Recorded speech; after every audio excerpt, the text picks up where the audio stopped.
안녕하세요. 국제결혼 중개인 국제결혼자라기입니다. 국제결혼을 진행하거나 아내가 입국하여 살다 보면 여러 가지 일들이 발생을 합니다. 그 중에는 별일 아니지만 부부 사이가 심퉁해지는 경우도 있을 것이고 심각한 상황이 발생하기도 합니다. 그런데 이런 일들이 아무 일이 없었는데 갑자기 발생하는 것은 아닙니다. 증상이 발생하기 전에는 변화가 있습니다.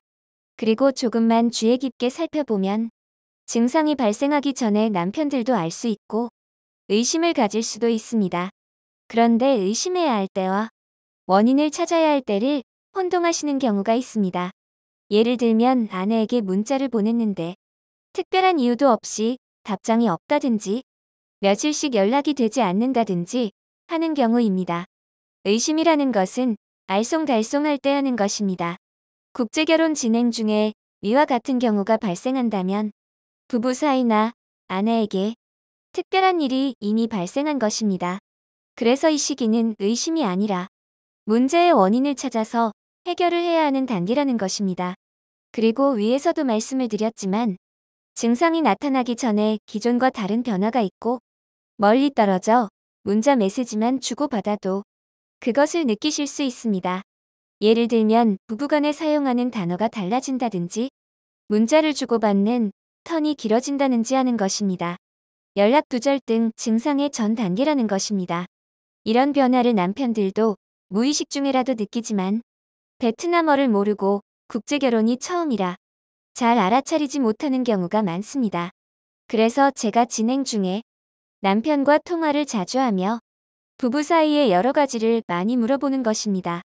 아무튼 국제결혼을 진행할 때나 아내와 함께 할 때 이런 미세한 변화를 잘 감지하셔야 합니다. 그래야 사전에 원인을 찾고 미리미리 대처할 수 있습니다. 증상이 나타나고 난 다음에 해결을 하려면 많이 힘듭니다. 무엇보다 사전에 이런 일을 만들지 않는 것이 좋습니다. 국제결혼 진행 중에 아내와 사이가 냉랭해지는 경우를 크게 보면 두 가지로 나누어집니다. 하나는 국제결혼을 할 때 거짓이나 과장으로 인해서 발생을 합니다. 다른 하나는 진행 중에 부부 사이의 오해에서 발생합니다. 만약에 원인이 국제결혼을 할 때 만들어진 것이라면 과장이나 거짓이 포함되었기에 대부분 해결이 어려운 경우가 많습니다. 그래서 국제결혼을 할 때 잘해야 하는 것입니다. 지금 국제결혼을 진행 중이신 분들 중에 현지에 있는 아내와 연락이 잘 안 된다든지 아예 잠수를 탄다든지 연락은 매일 하는데 아내가 어디서 무엇을 하는지 모른다면 두 분의 관계를 다시 한번 살펴봐야 하는 것입니다.